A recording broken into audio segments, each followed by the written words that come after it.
Hello everyone, my name is John Coleman. I've been a mortgage broker for over 16 years. I'm doing that to give you a brief overview as we'll look at turn how much they're going to be prepared to lend. I want to see to back up, and then more, just as importantly, what they don't want to see in your bank accounts to stop them lending that money.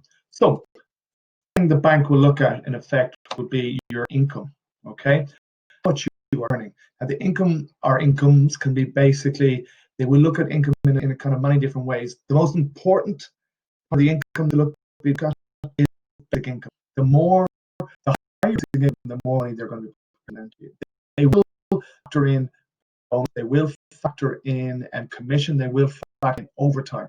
They don't give them the same level of stress they would basic salary. For self-employed people, it is a little bit more difficult. They then take the average of the last 2 year sets of income.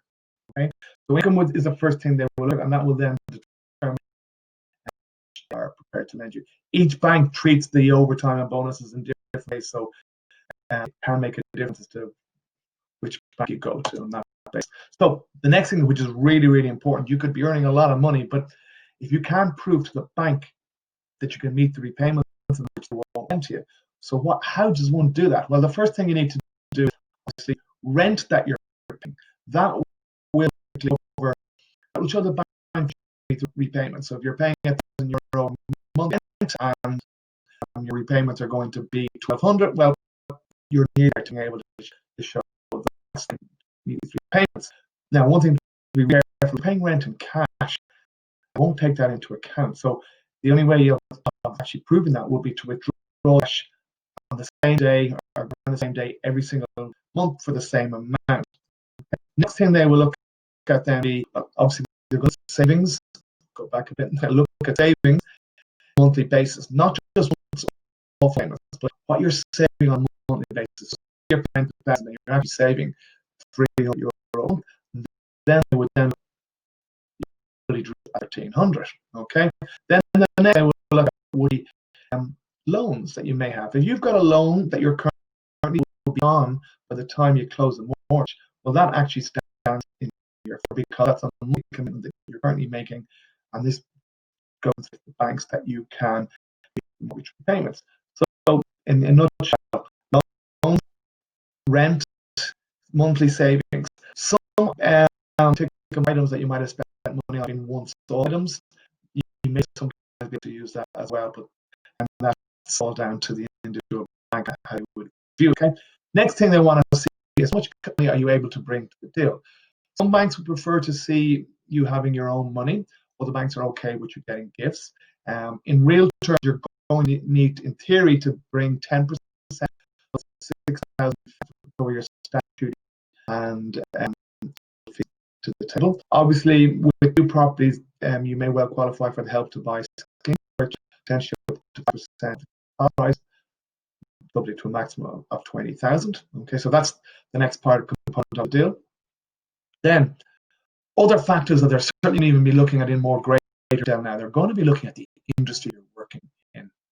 Given what's going on in the COVID situation, they want to know that in an industry that where your job is secure, in effect, that you're not working, that you haven't been taking COVID payments, or that you're going to come off that particular scheme. Because ultimately, the banks, when they're lending to people who have jobs, they want to make sure these jobs are secure. So that may be the four things they would look at, and how much they prepared to lend to you. What they then look for is reasons for you for them not to follow through on this. Okay. First thing that they would look at, what would stop them lending you? Credit. Okay, now that would be whether you missed payments on a loan, you've had a revoked credit card, something in the past whereby you've taken on a financial commitment and haven't honored it for whatever reason. Okay, you can check out your credit rating very easily. There's the bank's two reports. One is the ECB, and the other one is the Central Bank Credit Register. They're free to run, so it's well worth doing. So you know in advance of putting an application in. Was there anything in the past that might you did away?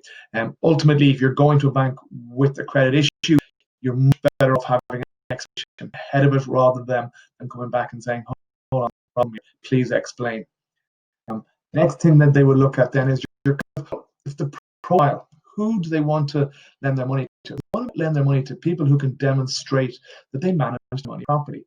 If you've got a history of mispayment for electricity bills, phone bills, whatever, you've got a number of euros on your bank account, but that does not convince them that when the mortgage repayments are due, that there'll be money there to collect. So that will be something they would take a dim view on. One mispayment, or from an administration point of view, won't really put the problem. If there's a pattern of it, then they're going to take a dim view on this. And the kind of full no-no, shall we say, is gambling online. They've looked in the people who have had problems with mortgage repayment have tended to have evidence of gambling, so they prefer that will not just prefer, they just won't lend. If they see a consistent pattern of gambling, it will actually to getting a mortgage. So if you have to gamble online, I suppose is the message I would give on that. Okay. If you're more interested in getting a hand to where you stand with regard to your plan moment in determining how much the bank will lend you, what you need to put your bank account, feel free to give me your account number is 086 39 700 39, or the email address which is below, which is johnc@moneysave.